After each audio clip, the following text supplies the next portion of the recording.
Spain in FIFA ranking 1, Argentina in 2, obviously the defending champions. They'll be placed in opposite pathways, as will France, who are seeded 3rd, and England in 4th, ensuring that the top-ranked teams cannot meet before the finals if they win their group. So, do you like this, guys? That's what we're going to get to. Let's get to some of our guys out there. Gab, do you like this? Do you like the way that they've set the draw up to try and make it that we're going to see the big teams against each other later in the tournament? I don't really see the purpose of this. I mean, I get it, why you would do that. They do this in tennis. I get it, why you would do it in the Champions League. There's commercial reasons. There's commercial considerations. I just think going off world rankings, and I should know because my country is number 12 in the world, and yet may not even make it to a 48 team World Cup. I just don't think world rankings are a good way to do it. I don't think there's this obvious gap.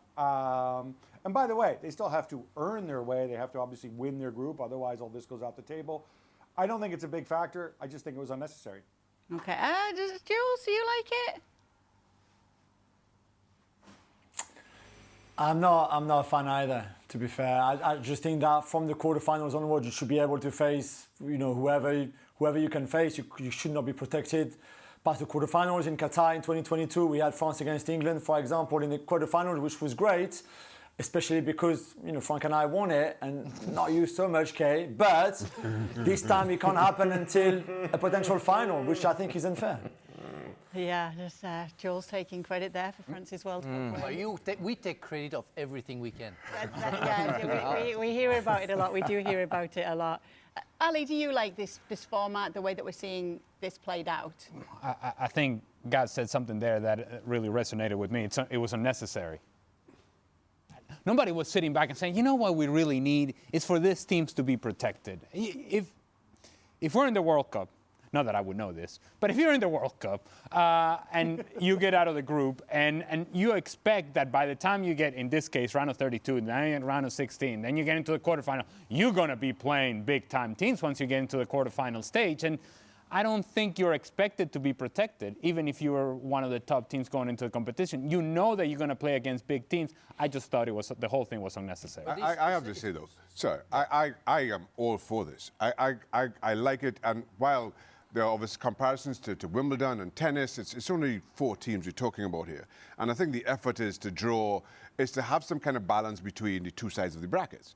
And why I like this is, I'll keep using this example. Going back to the World Cup 2018, you had England against Belgium in their final group stage game, and a ridiculous situation where England are hoping to lose. That is the antithesis of what we know of this game, of what we've come to expect of this game.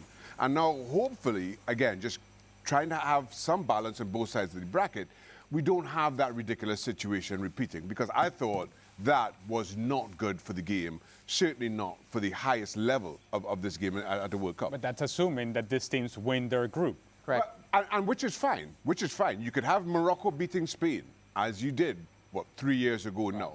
That's absolutely fine. But as of right now, what you're trying to do is provide some balance to the bracket. There may be that one team that comes and upsets the whole balance, as I said, as Morocco did 3 years ago. Again, but that is the game. That's what makes this World Cup special. What doesn't is having a team going into a game hoping to lose. Shaq, I agree with what you're saying. From a commercial standpoint, it just makes a lot of sense to have the heavy hitters, to have your powerhouses who have earned that in the final, or potentially in that final. What I don't agree with is saying, here's a little treat for you, and dangling out weeks before the tournament starts, and just saying, this is what we're going to do. If you start the World Cup qualifying process and say, hey, top 4 teams are going to have this benefit, it makes every game mean something so much more. So I like the idea. I don't like how it was executed. Let's talk to the Spaniard on the panel with us. Luis Garcia is with us now, #1 in the FIFA rankings. How do you feel about this for Spain, knowing that's how it will be, Luis? I love it. I have to say that I love it. I would have loved it. I would have loved it back in the days, back in 2006, when we went out of the group stages. Our 2 opponents were or Brazil or France, and France kicked us out, and I wasn't happy at all. So I think that this away this situation or this structure that I just found out, at least allows you to believe that in the end, if you want to win a World Cup, you have to win against everybody. But having these 4 powerhouses on the other side of the bracket, I think that gives you a little bit of the perfect idea, the perfect final, the perfect. And I know that everybody these days wants to give opportunity to everyone, and I'm happy with that. I like to have more teams. I like to have more rivals getting and more dark horses.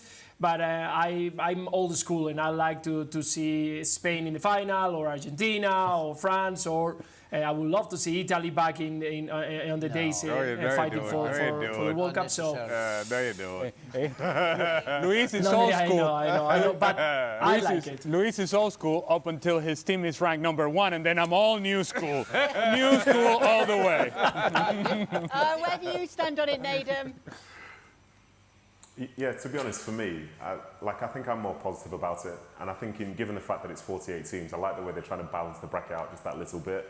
But also, if I can just mention that, I think you guys forgot to mention pot number 5, which finished Trinidad, Nigeria and Venezuela. At some point we need to cover that, but maybe a bit later.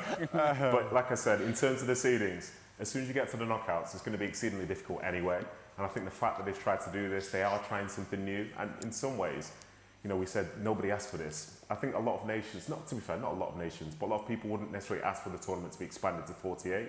But I think when the tournament gets to 48 in the summer, I think it's going to be really interesting, and it's going to feel different and new, and we can almost start thinking what the future is going to be like. Because in the grand scheme of things, with the rankings dictating who gets the 1 to 4 seed, maybe, just maybe, some of those teams that are in the top 10, maybe they'll be pushing harder in the international breaks to try and get that seeding for the next World Cup, because maybe they believe that is going to be not necessarily a surefire way, but a better way to get yourself potentially into a World Cup final.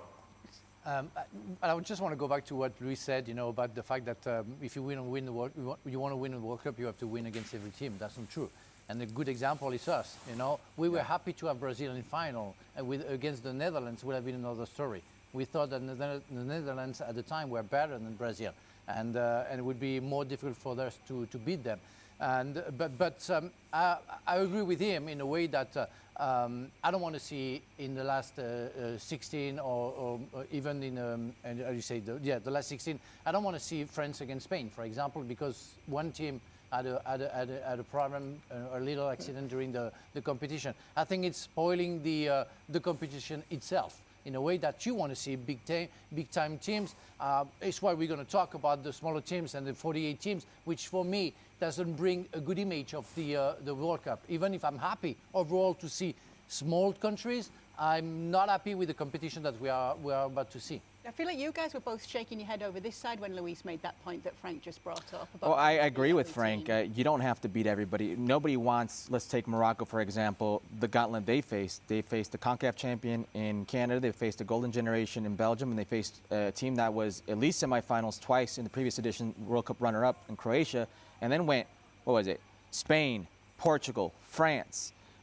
I mean, that's when you say you have to beat everybody. Nobody wants that type of gauntlet. I agree with what Frank's saying. Sometimes the draw, this is why the draw is so crucial, you want the easier avenue.